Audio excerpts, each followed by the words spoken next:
नमस्कार। आइए आज सुनते हैं रविंद्रनाथ टैगोर जी की लिखी कहानी अनमोल भेंट।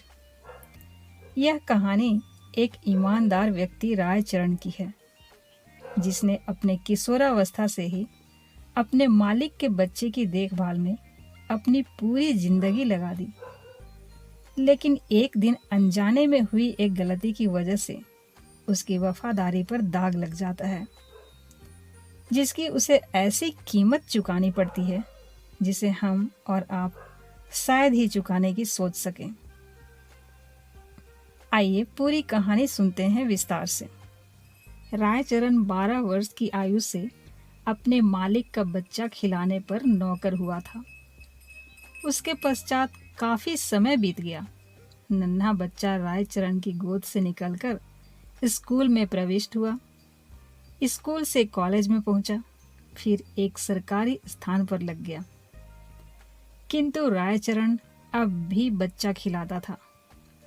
यह बच्चा उसकी गोद के पाले हुए अनुकूल बाबू का पुत्र था। बच्चा घुटनों के बल चलकर बाहर निकल जाता।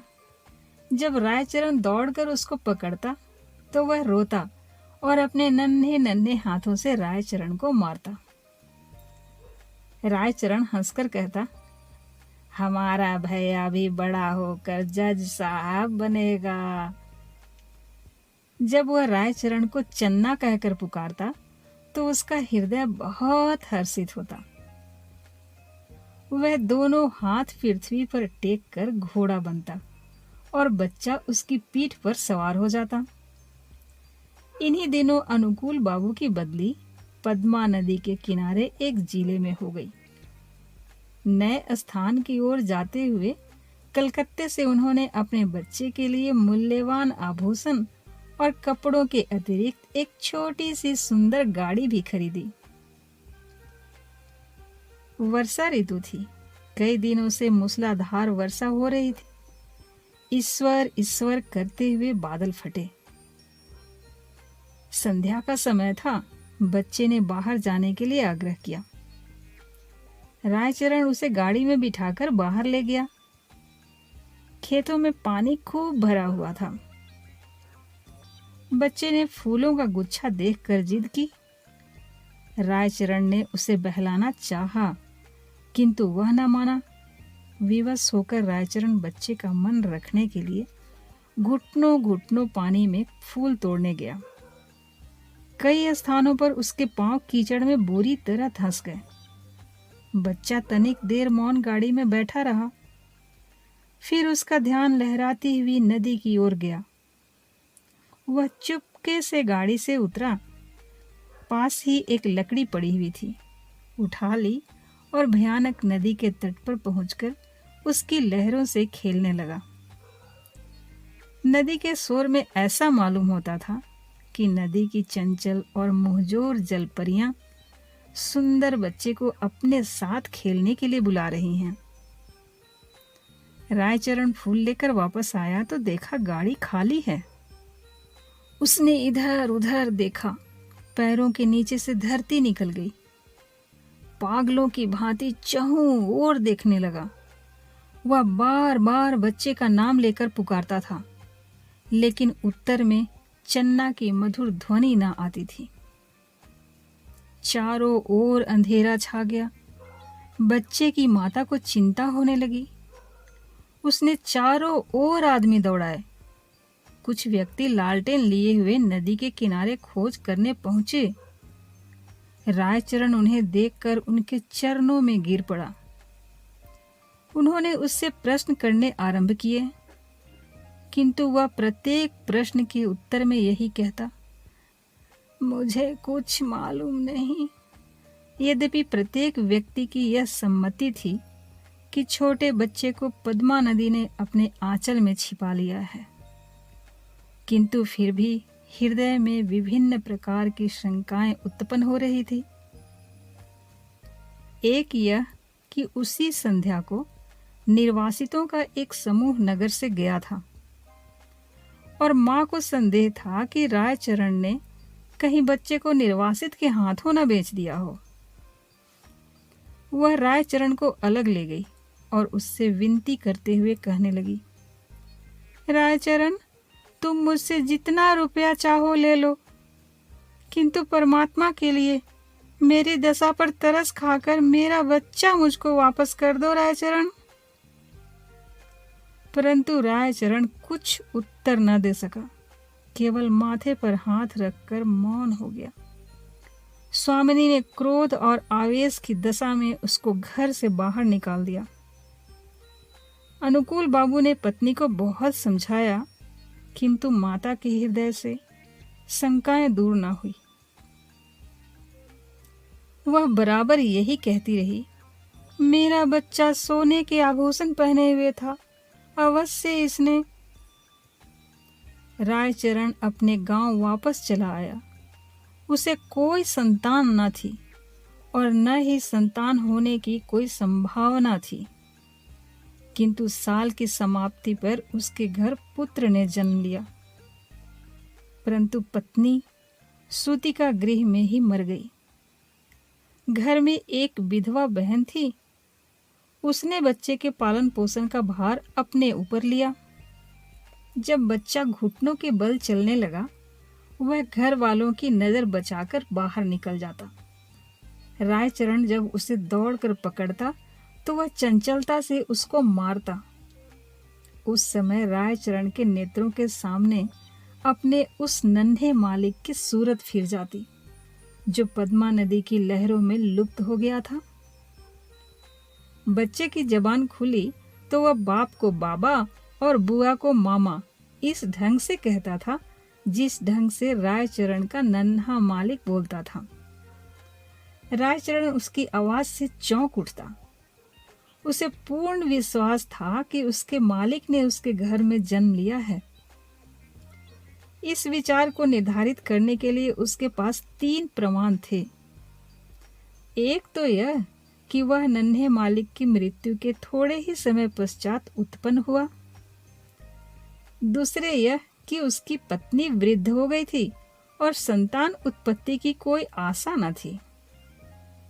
तीसरे यह कि बच्चे के बोलने का ढंग और उसकी संपूर्ण भाव भंगिमाएं नन्हे मालिक से मिलती जुलती थी। वह हर समय बच्चे की देखभाल में संलग्न रहता। उसे भय था कि उसका नन्हा मालिक फिर कहीं गायब ना हो जाए। वह बच्चे के लिए एक गाड़ी लाया और अपनी पत्नी के आभूषण बेचकर बच्चे के लिए आभूषण बनवा दिए। वह उसे गाड़ी में बिठाकर प्रतिदिन वायु सेवन के लिए बाहर ले जाता था। धीरे धीरे दिन बीतते गए और बच्चा सयाना हो गया। परंतु इस तरह लाड़ प्यार में वह बच्चा बहुत बिगड़ गया। किसी से सीधे मुंह बात न करता। गांव के लड़के उसे लाड साहब कहकर छेड़ते। जब लड़का शिक्षा योग्य हुआ तो रायचरण अपनी छोटी सी जमीन बेचकर कलकत्ता आ गया। उसने दौड़ धूप करके नौकरी खोजी और फलन को स्कूल में दाखिल करवा दिया। उसको पूर्ण विश्वास था कि बड़ा होकर फलन अवश्य जज बनेगा। होते होते अब फलन की आयु 12 वर्ष की हो गई। अब वह खूब लिख पढ़ सकता था। उसका स्वास्थ्य अच्छा और सूरत शक्ल भी अच्छी थी। उसको बनाव श्रृंगार की भी बड़ी चिंता रहती थी। जब देखो दर्पण हाथ में लिए बाल बना रहा है। वह अपव्यय भी बहुत था। पिता की सारी आय व्यर्थ की विलास सामग्री में व्यय कर देता।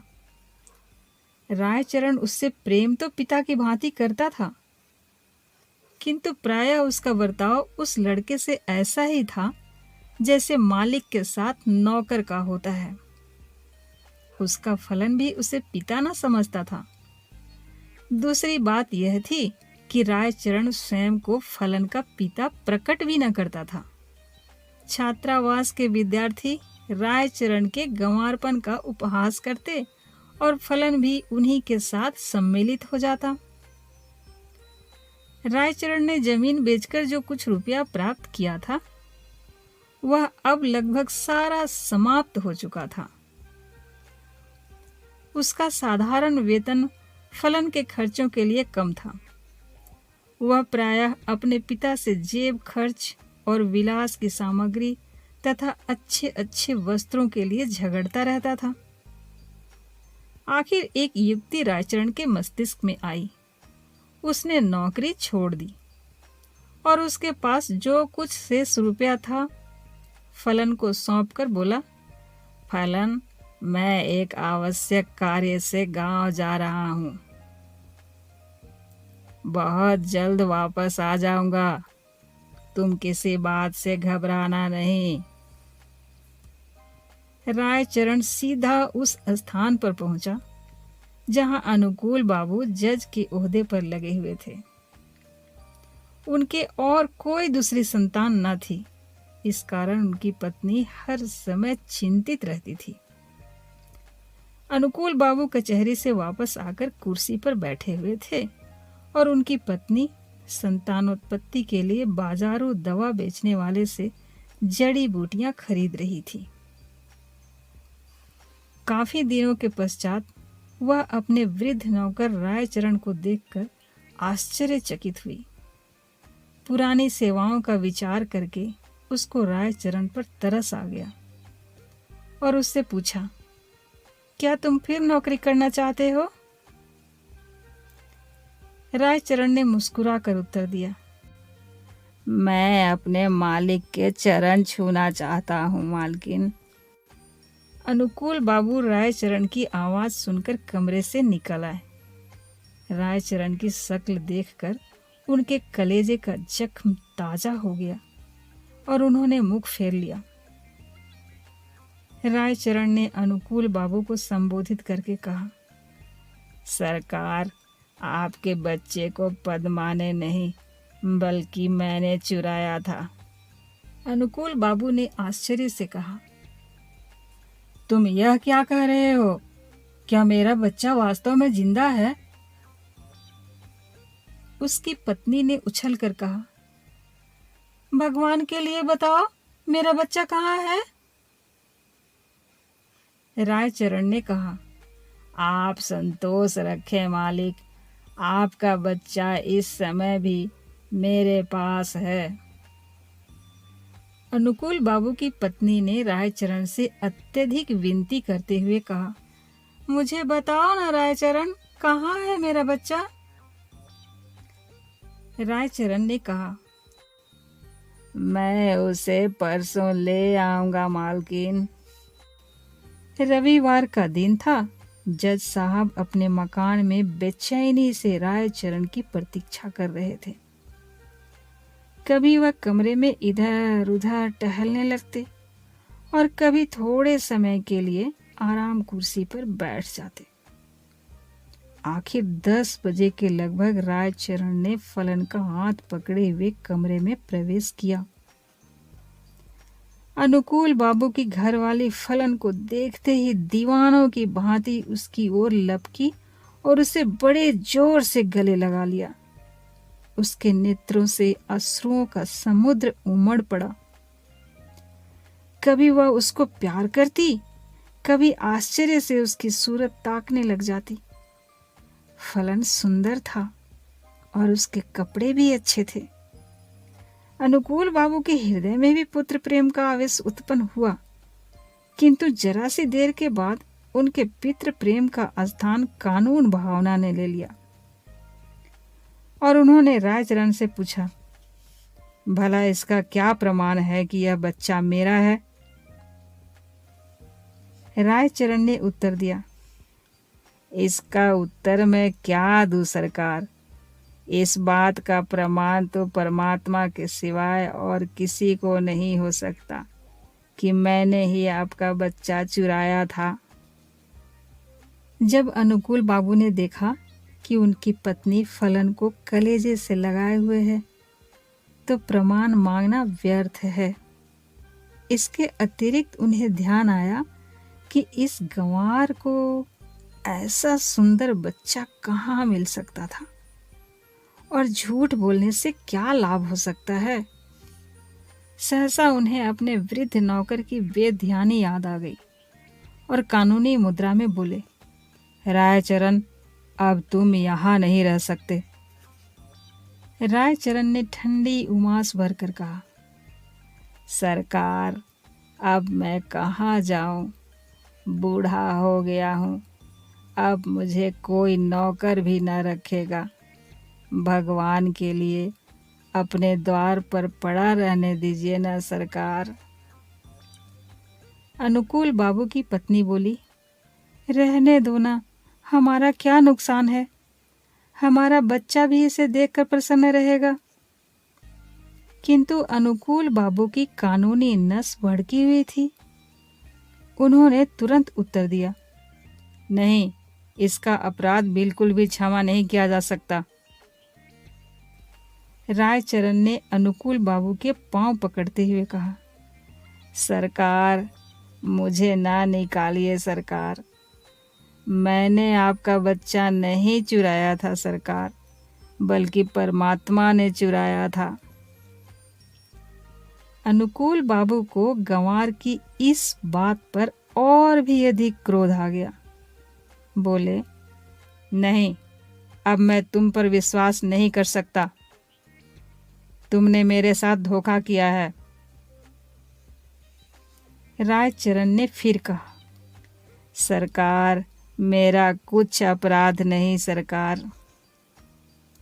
अनुकूल बाबू त्योरियों पर बल डालकर कहने लगे, तो फिर किसका अपराध है?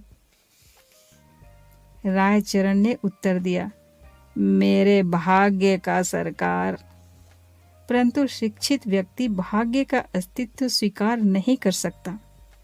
फलन को जब मालूम हुआ कि वह वास्तव में एक धनी व्यक्ति का पुत्र है, तो उसे भी रायचरण की इस चेष्टा पर बड़ा क्रोध आया कि उसने इतने दिनों तक क्यों उसे कष्ट में रखा। फिर रायचरण को देखकर उसे दया भी आ गई। उसने अनुकूल बाबू से कहा, पिताजी, इसको क्षमा कर दीजिए। यदि आप इसको अपने साथ नहीं रखना चाहते तो इसकी थोड़ी पेंशन कर दें। इतना सुनने के बाद रायचरण अपने बेटे को अंतिम बार देखकर अनुकूल बाबू की कोठी से निकलकर चुपचाप कहीं चला गया।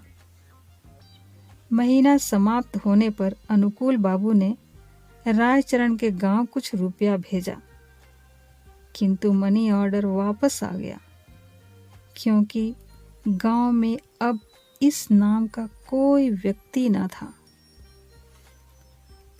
अभी आप सुन रहे थे गुरुदेव रविंद्रनाथ टैगोर जी की लिखी कहानी अनमोल भेंट। यदि आप और भी ऐसी ही कहानियां मुझसे सुनना चाहते हैं तो मेरे चैनल को सब्सक्राइब करके मुझे सपोर्ट करें। धन्यवाद।